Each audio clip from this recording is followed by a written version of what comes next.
The Alpha King's son wouldn't stop crying until the Wolfless Omega did something forbidden. He sounds like he is dying, Ivar. Make it stop, or by the moon, I will silence the child myself. The threat hung in the frigid air of the stone corridor, sharp as an executioner's blade. Alpha King Ivar Stonebloom slammed his fist against the limestone wall, cracking the ancient masonry. "Touch my son, Petronella, and you will lose the hand," Ivar growled, his voice a low rumble of thunder that shook the sconces. His eyes were red-rimmed, wild with sleeplessness and a terrifying grief. Inside the nursery, the scream continued, a high, jagged tear in the fabric of the night. It wasn't just a cry, it was a siren of agony that had lasted for 7 days. The healers were useless. The witches were baffled. The pack was going mad. "He rejects the milk. He rejects the comfort. He rejects the alpha aura," Ivar whispered, leaning his forehead against the heavy oak door. "He is cursing us." But in the shadows of the servants' alcove, a girl with no scent and no wolf watched with wide, terrified eyes. She knew why the baby was screaming, and she knew the forbidden price it would take to stop it. The Greymore Pack estate was a fortress of iron and gloom, perched precariously on the edge of the Weeping Cliffs. For a week, the weather had mirrored the mood inside the castle, torrential, relentless, and suffocating. But the storm outside was a lullaby compared to the torment inside the royal wing. Hadley Greymore scrubbed the stone floor of the third-floor corridor until her knuckles were raw and bleeding. The water in her bucket was grey, much like her existence. She was a wolfless, a genetic dead end in a society that worshipped the beast within. At 20 years old, she had never shifted. She had no inner wolf to talk to, no enhanced strength, and, most dangerously, no scent. To the wolves of the pack, she was a ghost, an object, invisible. "Use your invisibility," she told herself, keeping her head down as a squad of royal guards marched past. "3 more wet nurses fled this morning," one guard muttered, his armor clinking. "Said the boy's eyes turn black when he screams. They say he's demon-touched." "Careful," the other warned. "King Ivar will tear your throat out for hearsay. The child is grieving the queen. That is all."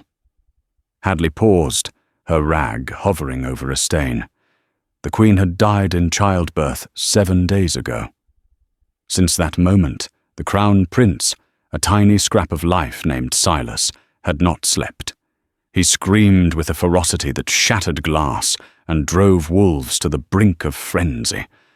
A wolf's hearing is sensitive. The ceaseless, high-pitched agony was physically painful for them. Hadley felt the vibration of the scream through the floorboards. It wasn't just noise, it was a psychic distress signal. While the wolves heard noise, Hadley, stripped of the predator's instinct, felt something else.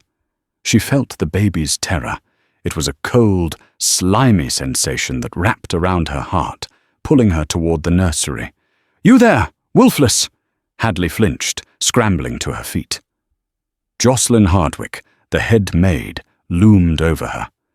Jocelyn was a sharp-featured woman who wore her authority like a weapon. "Stop idling!" Jocelyn snapped, kicking the bucket. Grey water sloshed over Hadley's worn canvas shoes. "Lady Petronella requires fresh linens in the guest suite adjacent to the nursery. Move." "Yes, Mistress Jocelyn," Hadley whispered, "and keep your eyes down. King Ivar is prowling the halls. If you get in his way, he won't hesitate to snap your neck, just to relieve his stress." Hadley hurried away, clutching the linens. The warning wasn't necessary. Everyone feared Ivar Stonebloom. He was the alpha of alphas, a man of immense power and notorious temper, now compounded by grief. As she approached the royal wing, the sound became a physical force. The air crackled with the suppressed pheromones of agitated wolves. Hadley kept her breathing shallow.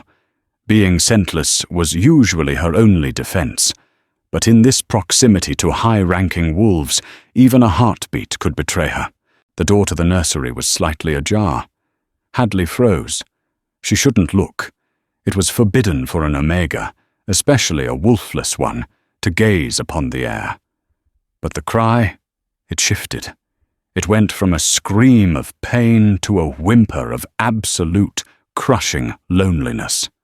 Through the crack, she saw him. King Ivar was pacing.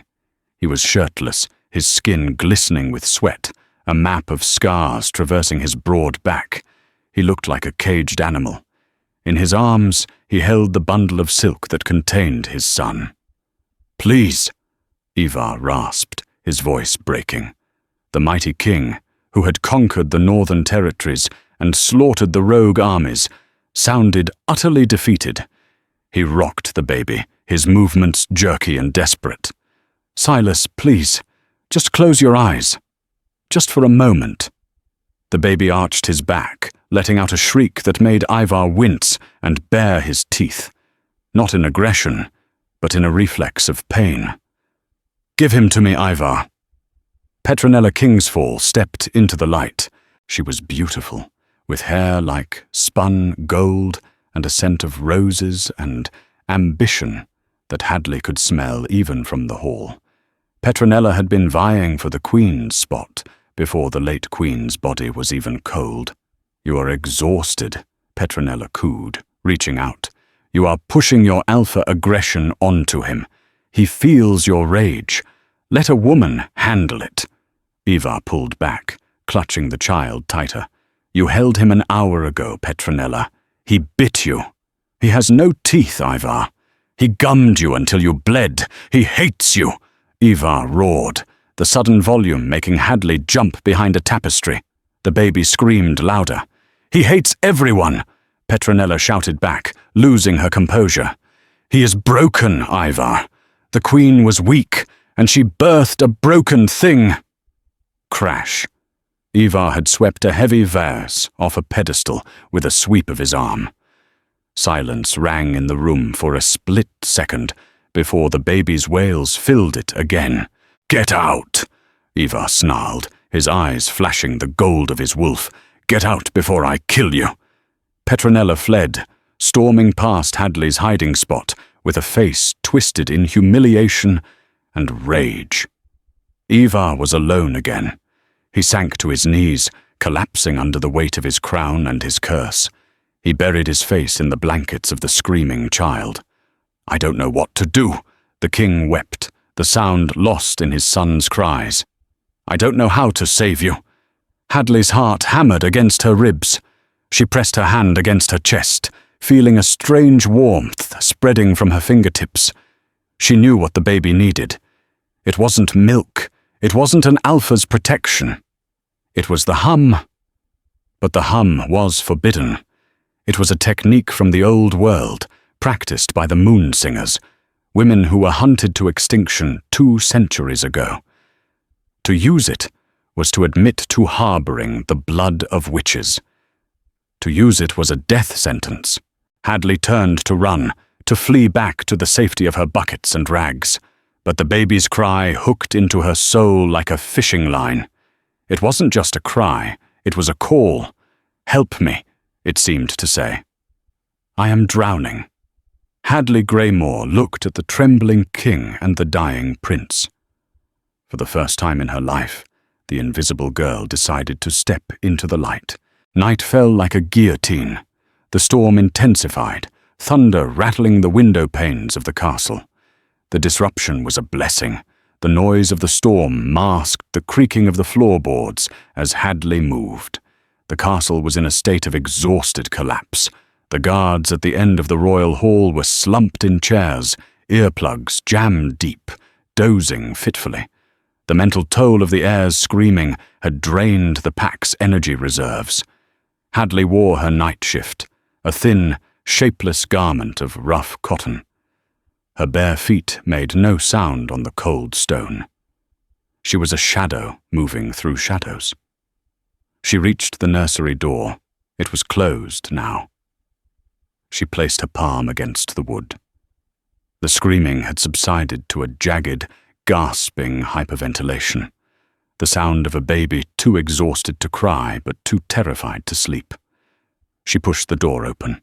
The hinges had been oiled recently, likely by Ivar, trying to remove any source of noise. The room was bathed in the gloom of a single dying candle. The air smelled of sour milk, antiseptic herbs, and the heavy metallic tang of alpha pheromones. Ivar's scent was everywhere, pine and ozone, thick with distress. Ivar was not in the chair. He was slumped on a rug near the balcony door, passed out from sheer physical collapse. One arm was thrown over his eyes, his chest rising and falling in heavy, jagged rhythms. The crib was in the center of the room, a monstrosity of gilded gold and velvet, looking more like a cage than a bed. Hadley approached the crib. Her hands trembled. If Ivar woke up, he would kill her before she could speak. An omega in the royal nursery was a transgression. A wolfless, touching the air, was treason. She looked down. Prince Silas was tiny, his skin mottled and red from exertion. His fists were clenched so tight, his knuckles were white. His eyes were wide open, staring at the ceiling with a haunting awareness. They were violet, the color of the moon during an eclipse. He took a ragged breath, preparing to launch another scream. "Shh," Hadley whispered, the sound barely more than a breath. The baby paused.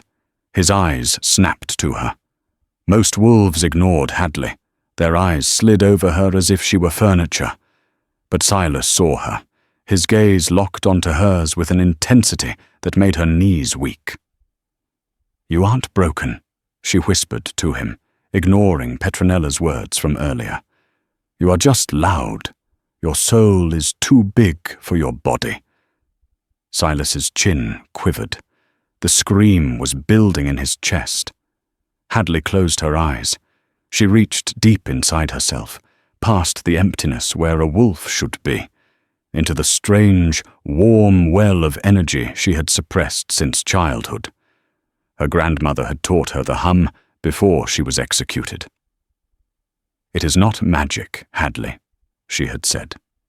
"It is resonance. Wolves use dominance to control. We use resonance to connect." Hadley placed her hands on the rails of the crib. She didn't touch the baby yet. She began to hum. It wasn't a melody. It was a vibration, a low, thrumming frequency that originated in her throat and traveled down her arms. It was a sound that shouldn't exist, a frequency that bypassed the ears and vibrated the bones. The air in the room rippled. The heavy scent of alpha distress began to dissipate, replaced by something crisp and clean, like snow falling on cedar. Silas's mouth opened, but the scream died in his throat. He looked confused. The vibration was counteracting the sensory overload he was feeling. "That's it," Hadley murmured, her voice weaving into the hum. "The world is too loud for you, isn't it? You hear the thoughts, the hunger, the anger. You hear the pack." She understood now. The baby wasn't sick. He was an ultra-sensitive. He was born with the senses of a mature alpha, but the emotional regulation of an infant. The collective psychic noise of the pack was torturing him. And because Hadley was wolfless, because she was empty, she was the only quiet thing in his universe. She reached down. This was the forbidden moment. She slid her hands under his small, hot body. "I have you," she whispered. She lifted him. He was light, but stiff with tension. Hadley pulled him against her chest. She didn't rock him. She held him perfectly still, acting as a grounding rod. She intensified the hum, directing the vibration from her chest directly into his. Silence. For the first time in 7 days, the nursery was silent. Silas let out a long, shuddering sigh. His tiny fists unclenched. His head fell onto Hadley's shoulder.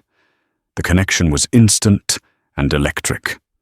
She felt his heartbeat slow down, sinking with hers.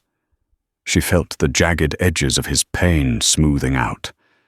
She closed her eyes, swaying gently, lost in the forbidden act of the soul singing. She poured her own calmness into him, draining her energy to fill his reserves. "Who are you?" The voice was rough, groggy, and dangerous. Hadley froze. She didn't turn around. She couldn't. King Ivar was awake. She heard the shuffle of his body rising from the floor. She heard the intake of breath as he scented the air, trying to identify the intruder. But he would find nothing.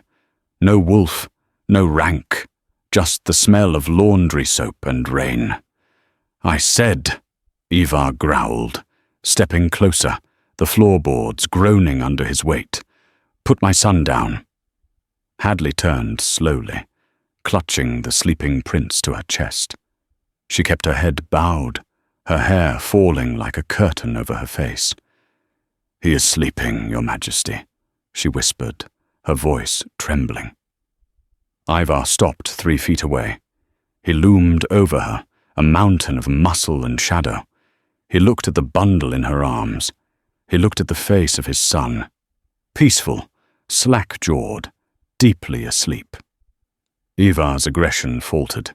He blinked, looking from the baby to the girl.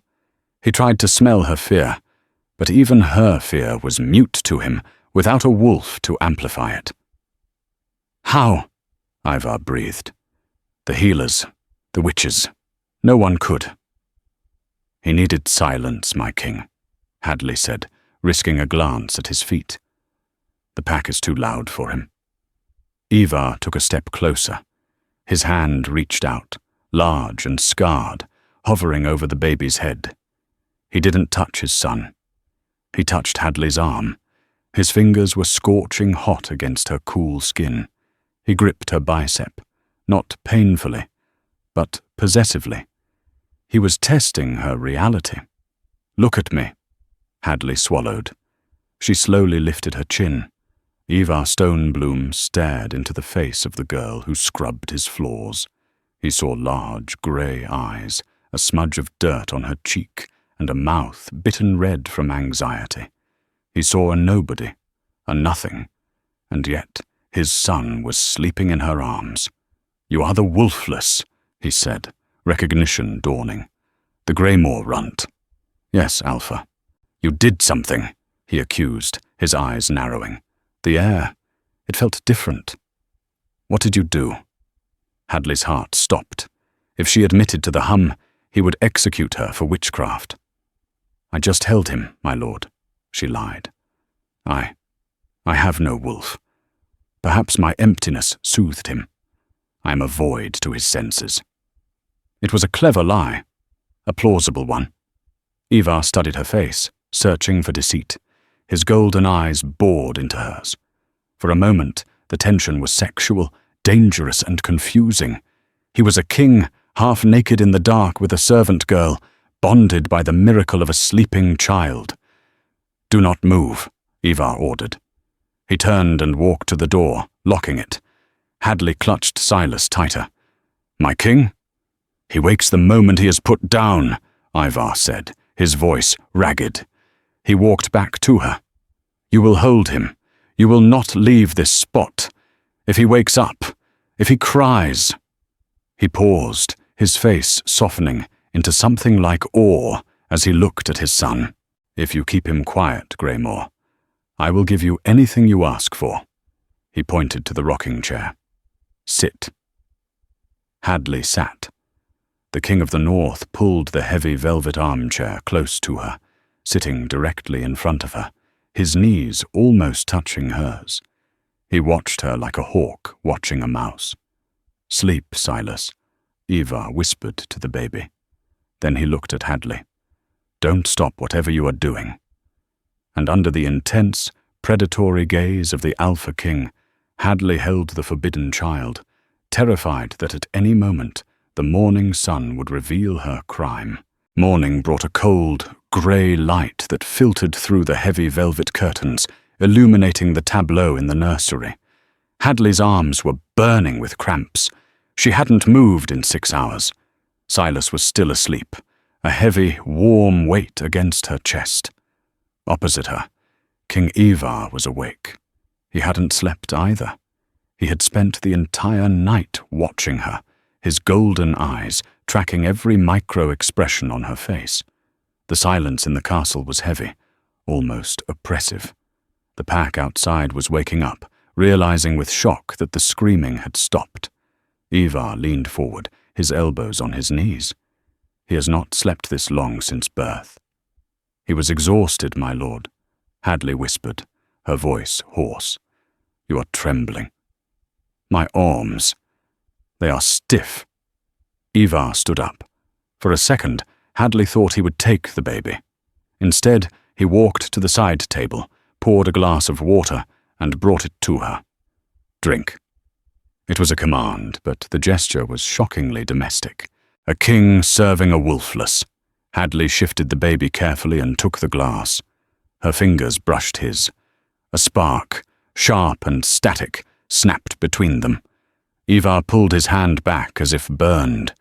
He stared at his fingertips, then at her. Wolves only felt that spark with their fated mates. But that was impossible. A wolf and a wolfless could not be mates. Biology forbade it. Thank you, she mumbled, drinking quickly. A sharp knock on the door shattered the moment. Ivar? It was Petronella's voice, sugary and anxious. The silence. Is the prince dead? Ivar's face hardened into a mask of stone. He marched to the door and threw it open. Petronella stood there, flanked by Jocelyn and the royal physician. When she saw the scene, the king half-naked and the dirty scrub girl sitting in the royal rocker holding the heir, her face went slack with shock, then twisted into ugly indignation. What is she doing here? Petronella demanded, pointing a manicured finger at Hadley. Get that filth away from the prince. She carries diseases. Quiet, Ivar hissed. He sleeps. The physician pushed past Petronella, his eyes wide. He sleeps? Truly? He approached Hadley cautiously. May I? Hadley looked at Ivar. He nodded once. She allowed the physician to check Silas's pulse. The baby stirred, whimpering. Hadley instinctively tightened her hold, and a low, subsonic thrum escaped her throat, barely audible, the beginning of the hum. Silas settled instantly. Ivar's head snapped toward her. He had heard it. He is stable, the physician marveled. His fever has broken. This is miraculous. Petronella's eyes narrowed.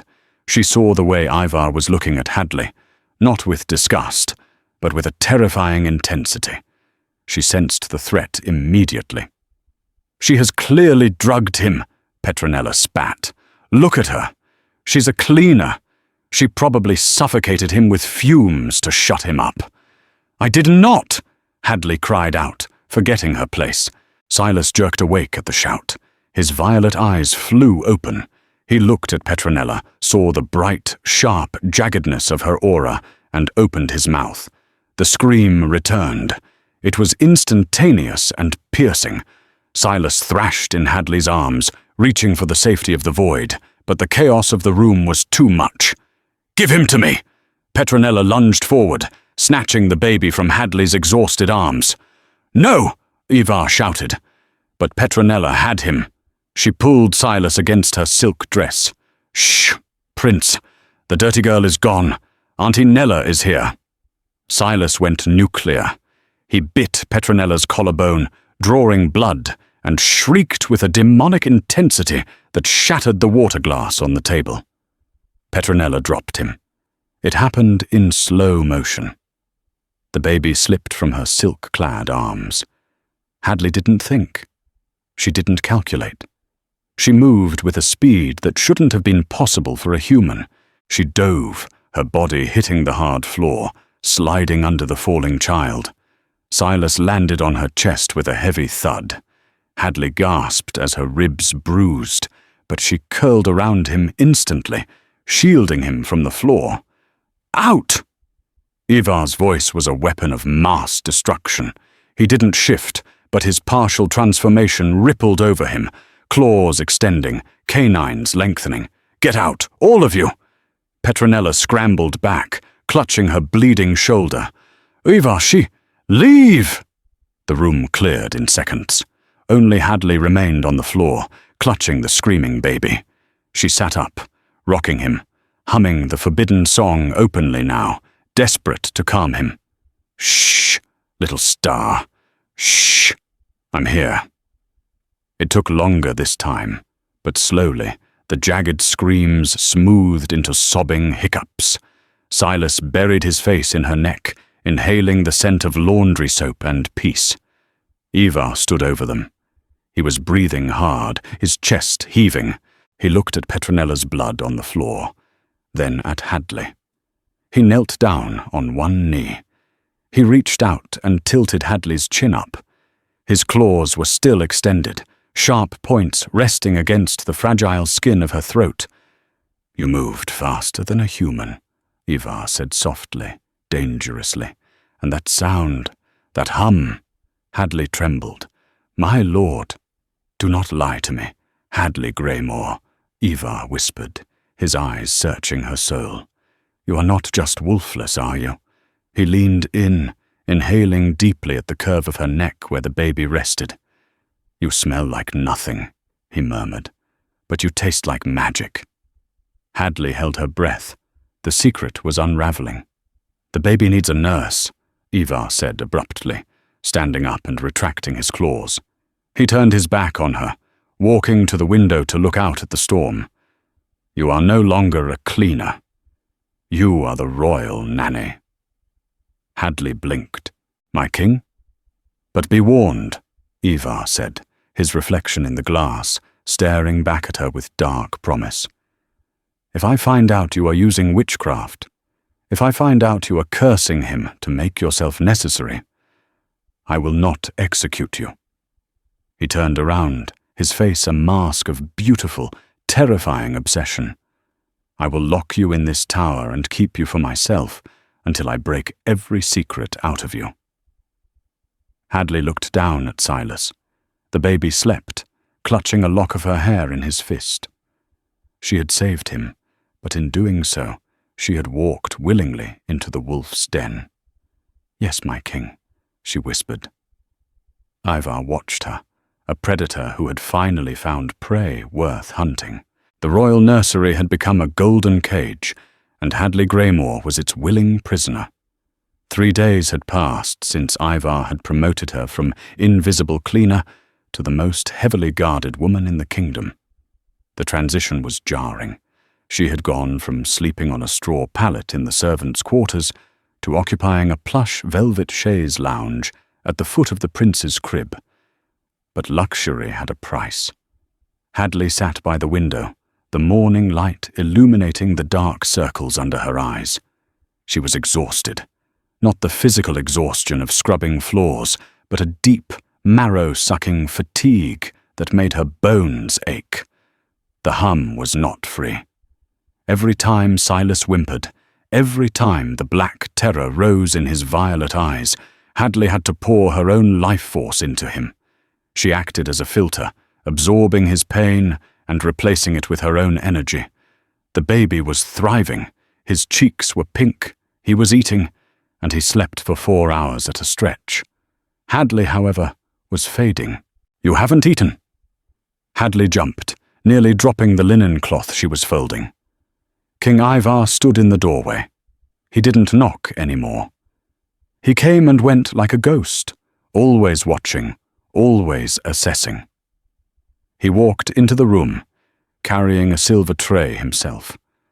The sight of the Alpha King performing a servant's task was enough to make Hadley's heart stammer. I wasn't hungry, my lord," she lied. Ivar set the tray down on the small table with a heavy clatter. It was laden with roasted pheasant, fresh bread, and dark, rich berries. You lie poorly, Ivar growled. He crossed the room in 2 strides, looming over her. You look like a corpse, Greymore. Your skin is grey, your hands shake. He reached out, grabbing her wrist, his thumb pressed into her pulse point. Your heart beats like a trapped bird, he murmured, his golden eyes narrowing. Is he draining you? Hadley pulled her hand back, tucking it into the folds of her new, crisp uniform. The prince is a demanding baby, my king. All newborns are tiring. He is not just a newborn, and you are not just a nanny. Ivar walked to the crib, looking down at his sleeping son. His expression softened, a rare glimpse of the man beneath the monster. He has grown heavy. He smiles now. He has never smiled before you. Ivar turned back to her, his gaze intensifying. The pack is restless, Hadley. They know the screaming has stopped. They know a Wolfless is in the tower. Rumors are spreading that you are a witch. I am not a witch, Hadley whispered, the old fear clawing at her throat. I just listened to him. Petronella says you are using blood magic, Ivar said, watching her reaction. She says you will eventually demand a sacrifice. Lady Petronella is mistaken. Is she? Ivar stepped closer, invading her personal space. The scent of him, rain, pine, and raw power, was overwhelming. Because I feel it too, Hadley. When I am in this room, the rage in my head goes quiet. The wolf in my blood settles down. You aren't just silencing the boy, you are silencing me. Hadley backed up until her legs hit the chaise lounge. I don't mean to, my lord. Don't you? Ivar placed a hand on the wall beside her head, trapping her. He leaned down, his lips inches from her ear. It is dangerous to make an alpha feel peaceful, little Wolfless. It makes us wonder what else you can do. The air in the room grew heavy and hot. Hadley stared up at him, mesmerized by the flecks of amber in his eyes. For a moment, she thought he might kiss her. The thought was insane, treasonous, but the magnetic pull between them was undeniable. Suddenly, Silas stirred. A soft whimper broke the tension. Ivar pulled back instantly, the mask of the king slamming back into place. Eat the food, Greymore. If you faint while holding my son, I will not be forgiving. He turned and stormed out, leaving Hadley trembling, her heart racing not from fear, but from a confused, forbidden longing. She looked at the food, then at her hands. They were translucent, the veins showing blue. She ate, forcing the food down. She needed the strength, because she knew, with a terrifying certainty, that the king wasn't the only one watching her, and the others wouldn't be satisfied with just threats. The attack didn't come with a blade. It came with the cold. It was the dead of night, 3 days later. The winter storm that battered the weeping cliffs had turned into a blizzard. The wind howled around the stone tower of the nursery like a pack of starving wolves. Hadley woke up shivering. The cold was biting, sharp enough to hurt her lungs. She sat up, her teeth chattering. The fire in the large hearth had gone out, which was impossible. The castle was heated by thermal vents, pumped from the hot springs below, and the nursery had a dedicated line. She stood up, her bare feet instantly numb on the stone floor. She rushed to the crib. Silas was awake. He wasn't crying, but he was blue. His tiny lips were pale, and he was shivering violently, his little body convulsing with the chill. No, no, no, Hadley gasped. She grabbed the heavy wool blankets, wrapping him tight, but the cold was unnatural. It seeped through the walls. She ran to the thermal vent on the wall. It wasn't just off, it was blowing ice-cold air. Someone had diverted the external intake. Someone was trying to freeze the demon baby and his witch nurse to death. Silas let out a weak, rattling cough. His eyes were dull. The cold was triggering his distress, but he was too frozen to scream. Hadley panicked. She couldn't leave him to get help. The corridors would be freezing too, and if she ran into the saboteur, she was defenseless. "Heat," she whispered. "I need heat." She didn't have a wolf. She couldn't raise her body temperature like Ivar could. She was just a fragile human girl in a stone tomb. She stripped off her outer robe and climbed into the crib. It was forbidden, a firing squad offense, but she didn't care. She pulled Silas against her bare skin, unbuttoning her shift so he could rest directly against her chest, skin to skin. She curled her body around him, creating a cocoon of flesh and wool, and then she hummed. But this time, she didn't hum for silence. She hummed for fire. She imagined the sun. She imagined the molten core of the earth. She drew on every scrap of energy she had left in her starving body. Rum-thrum. The vibration was lower, deeper. It rattled her own ribs. She felt a burning sensation in her chest, a feverish heat that wasn't natural. It spread from her skin to Silas. The baby gasped, his shivering slowing as the warmth flooded him. Hadley held him, tears of exhaustion freezing on her cheeks. She poured her life into him, even as her own vision began to blur. "Take it," she thought. "Take it all. Just live." The door exploded inward. Splinters of wood flew across the room. King Ivar stood in the wreckage of the doorframe, his chest heaving, wearing only loose sleeping trousers. He had felt it. Not the cold, but the sudden, terrifying drop in the baby's life signs through the pack bond. "Silas!"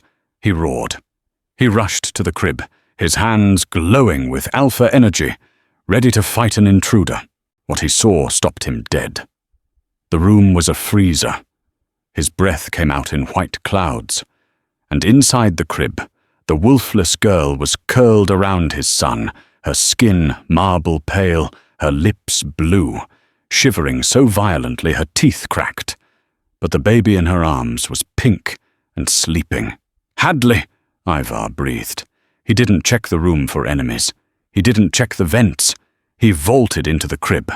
The structure groaned under his massive weight, but held. Ivar grabbed both of them. He was a furnace of alpha heat. He pulled Hadley and Silas onto his lap, wrapping his massive arms around their shivering bodies.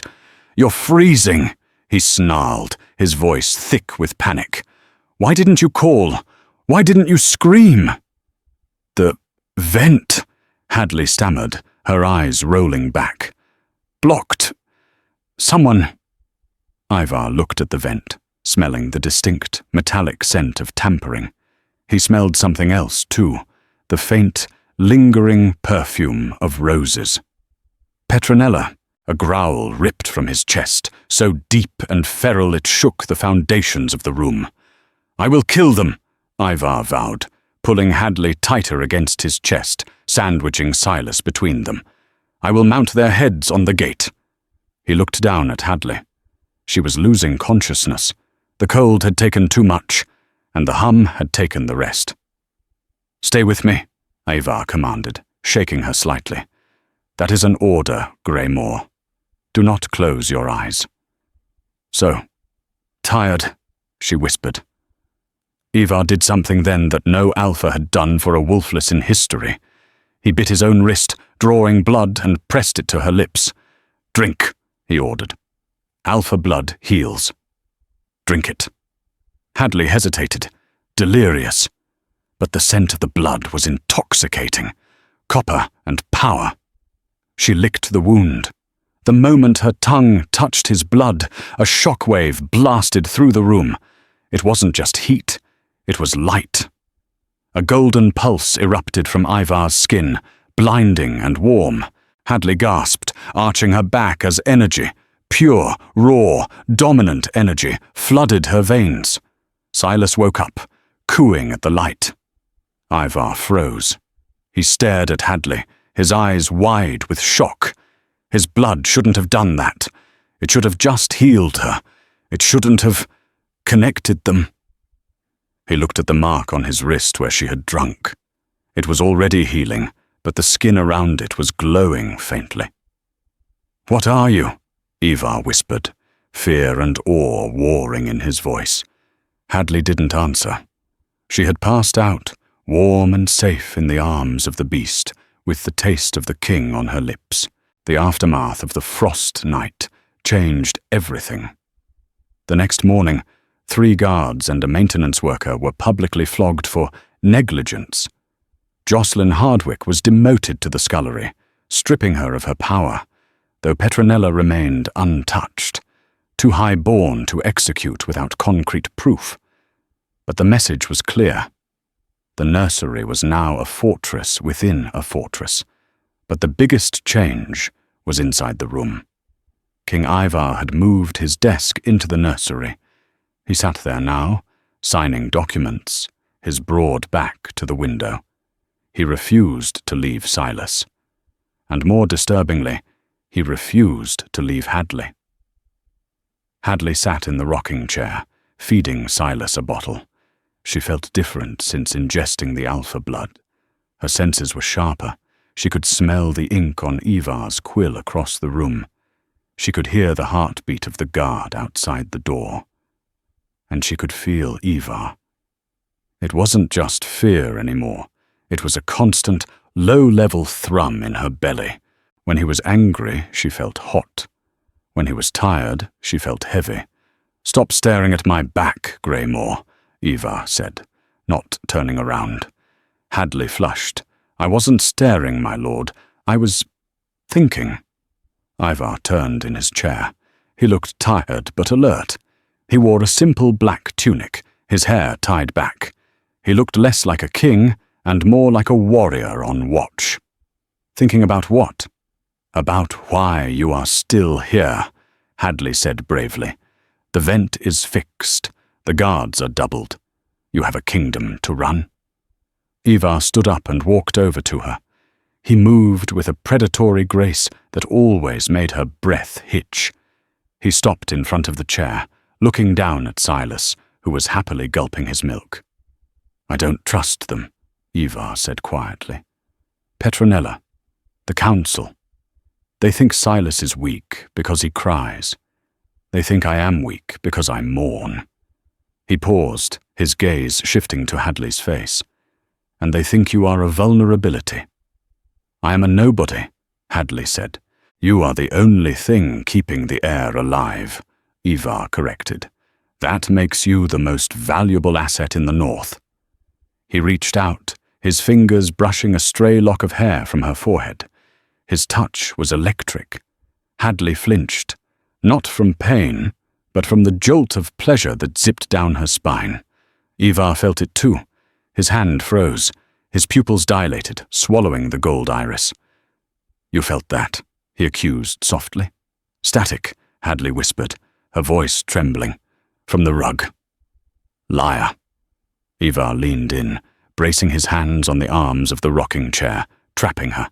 Wolfless do not feel the static of the Mété spark. Only wolves do. And yet... He leaned closer, sniffing her neck. "You still have no scent.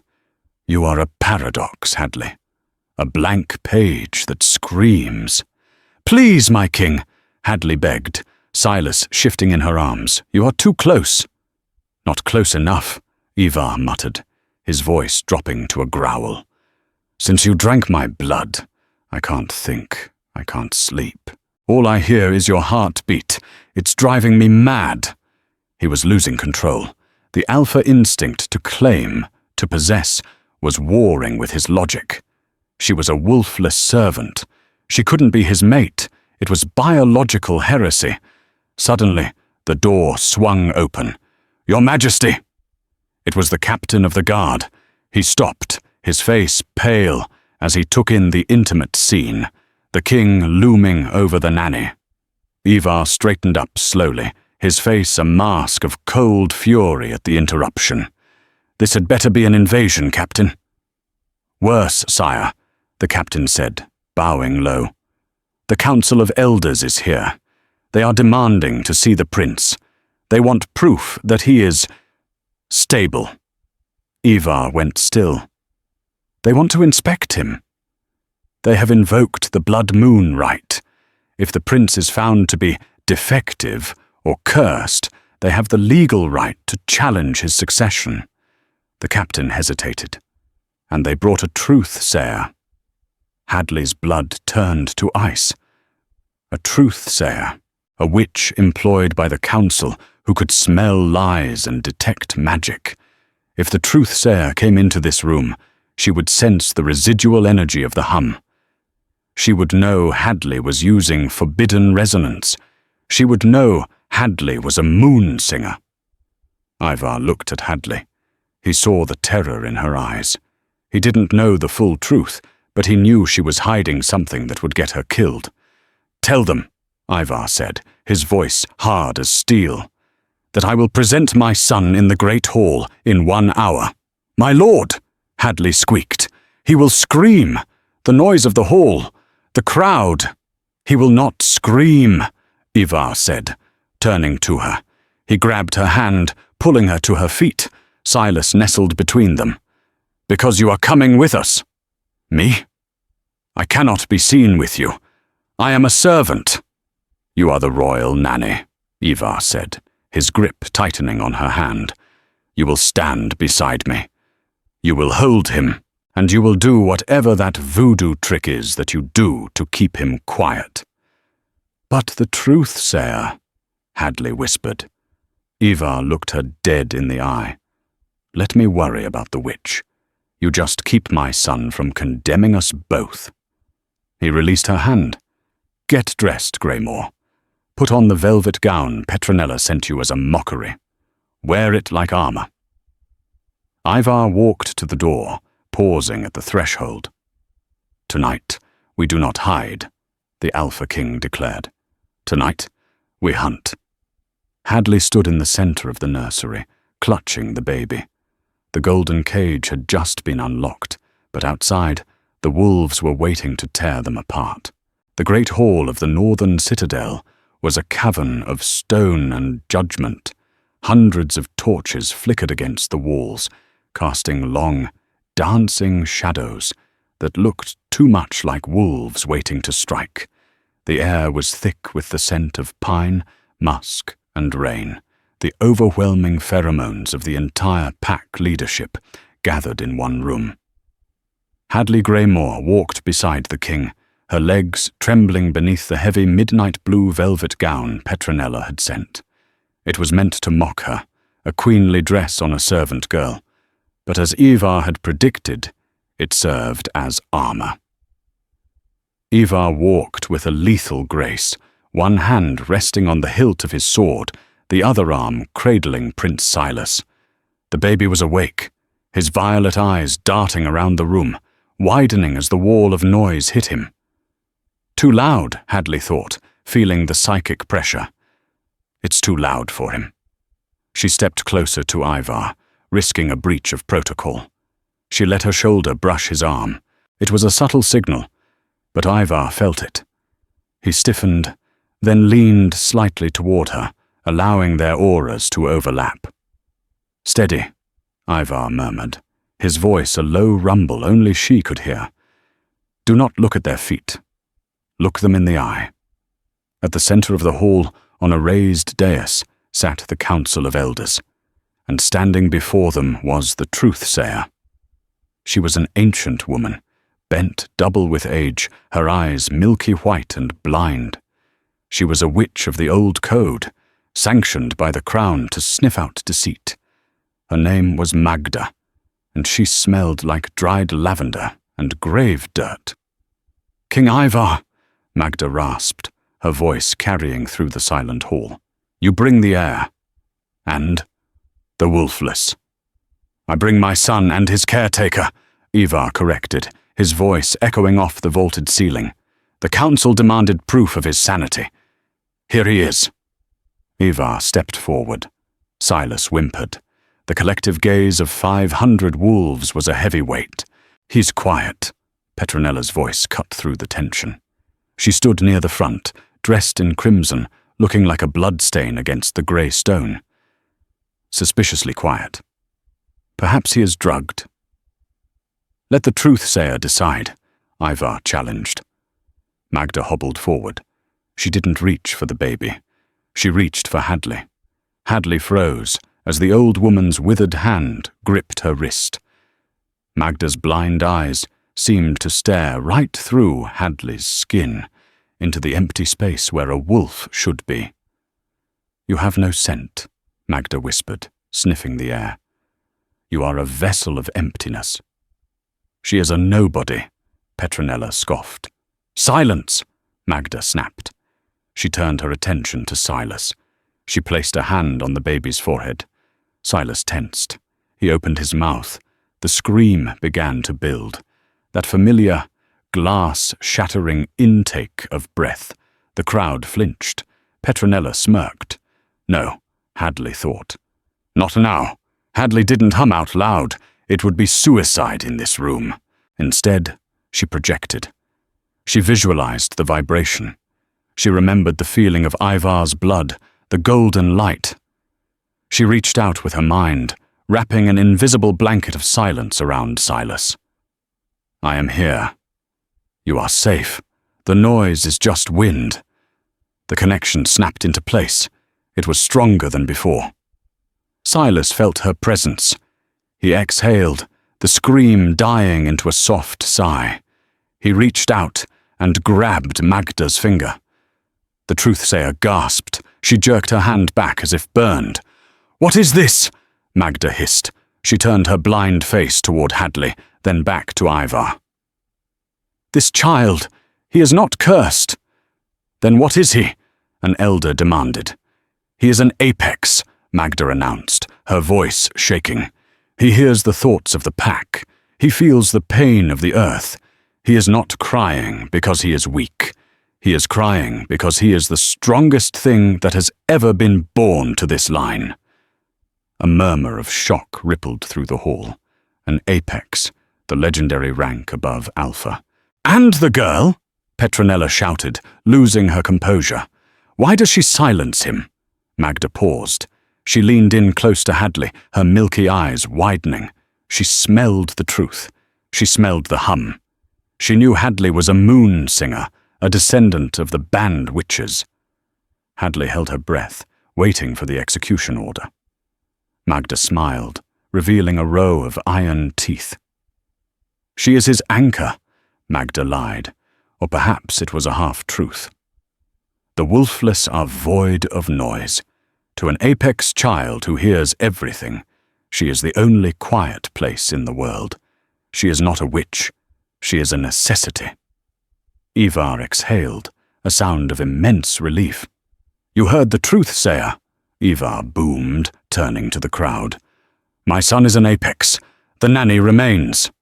The crowd erupted into cheers. "Hail the apex! Hail the king!"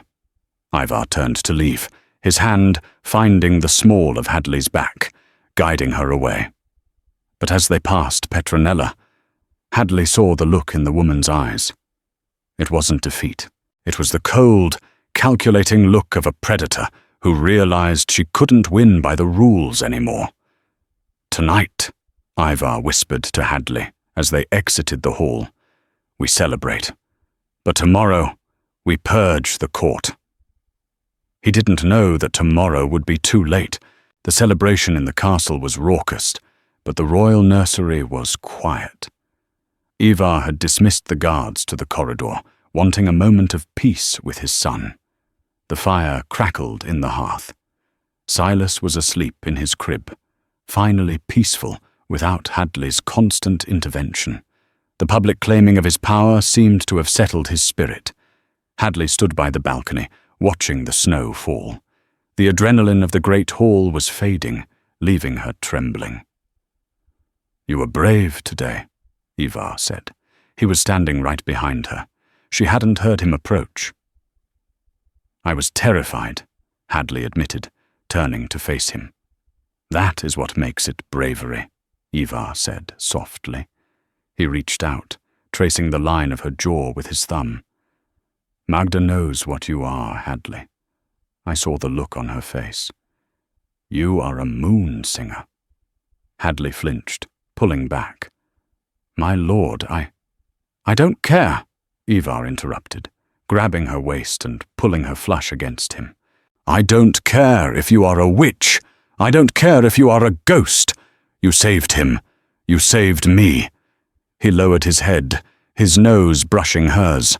The tension that had been building for weeks, the shared trauma, the blood bond, the proximity, finally snapped. Ivar, she whispered, using his name for the first time without a title. He kissed her. It wasn't gentle. It was a collision. It was the desperate, starving kiss of a man who had been alone for a lifetime. Hadley melted into him, her hands tangling in his hair. The hum rose in her throat involuntarily, not a song of silence, but a song of desire. The door creaked open. Ivar broke the kiss instantly, spinning around, placing Hadley behind him. Petronella stood there. She wasn't alone. She had 2 rogue guards with her, men whose loyalty she had bought with gold, and she held a dagger in her hand, the blade glistening with a greenish liquid. Wolfsbane. I knew it, Petronella sneered, her eyes manic. Touching the help. Disgusting.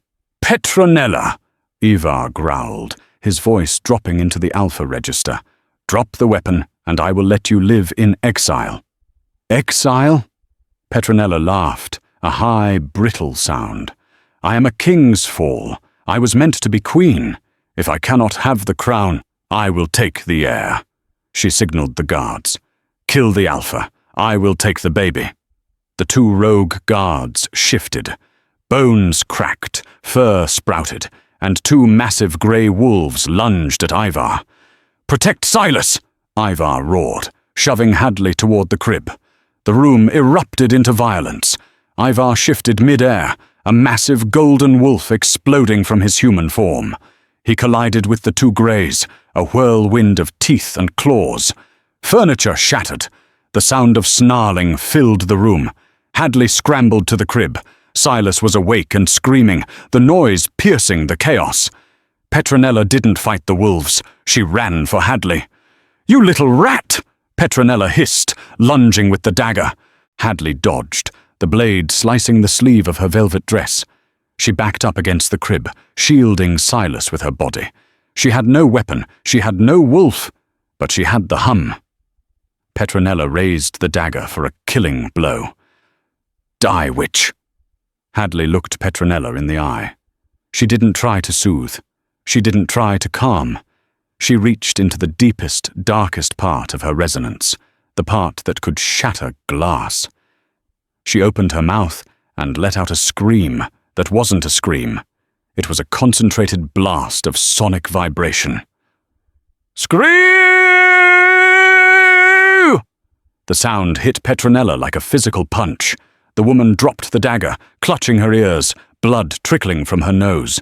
She stumbled back, disoriented. But she didn't fall. She snarled, lunging again, her hand grabbing Hadley's throat, squeezing tight. I will choke the life out of you! Petronella spat. Hadley couldn't breathe. Her vision spotted. She clawed at Petronella's hands, but the noblewoman was stronger. Suddenly, a golden blur hit them. Ivar. He had finished the guards. He slammed into Petronella, knocking her across the room. He shifted back to human form, naked and covered in blood, standing over Petronella with his hand around her throat. You touched her, Ivar whispered, his voice sounding like grinding stones. You touched my mate. Petronella's eyes went wide. Mate! She is wolfless. She is my queen, Ivar declared. He didn't kill her. That was too easy. He threw her toward the door, where the loyal palace guards were finally rushing in. Take her to the dungeons, Ivar ordered, and tell the executioner to sharpen his axe. He turned to Hadley. She was slumped against the crib, gasping for air, bruising already forming on her neck. Ivar fell to his knees before her. He didn't care about the blood. He didn't care about the guards watching. He pulled her into his arms, burying his face in her neck, inhaling the scent of her life. "I thought I lost you," the Alpha King wept. "I thought I lost the silence." 3 days later, Ivar summoned the council to the throne room. When the head elder cited the ancient law forbidding a wolfless queen, Ivar didn't argue. He simply removed his heavy gold crown and placed it on a velvet cushion. "If the crown forbids the woman who saved my son," Ivar declared, his voice ringing through the silent hall, "then I do not want the crown. I choose Hadley." He held out his hand to her, ready to walk away from his kingdom to live in the woods. But Hadley didn't take it to leave. She took it to stop him. She faced the council, her voice soft but amplified by the hum so every wolf could hear. "The curse of the North has always been rage," she told the stunned elders. "We fight, we kill. Maybe the moon didn't give me a wolf because the king didn't need more teeth. He needed a heart." Silence stretched until the captain of the guard knelt. "To the Queen of Silence," he vowed. The dominoes fell. Mothers, soldiers, and finally the elders bowed. Ivar smiled, lifting the crown not to his own head, but to hers. "It's heavy," she whispered, laughing through tears. "I know," Ivar replied, kissing her forehead. "That's why I'll help you carry it." They say the North changed after the reign of King Ivar and Queen Hadley. The winters became less harsh. The wars ceased. The pack learned that strength was not always measured in the loudness of the roar, but in the depth of the silence. Silas grew into a terrifyingly powerful king, but he was known as the Just, for he had learned empathy in the arms of a mother who felt the world too deeply. And as for the Alpha and the Omega, years later, travelers would tell stories of seeing them on the balcony of the royal nursery.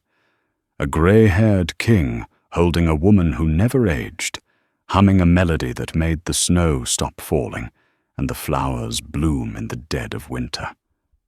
They defied the biology of their world to prove a simple, forbidden truth. Love is the only magic that can break a curse. If you enjoyed this story of forbidden love and royal redemption, please like, share, and subscribe for more tales from the Weeping Cliffs.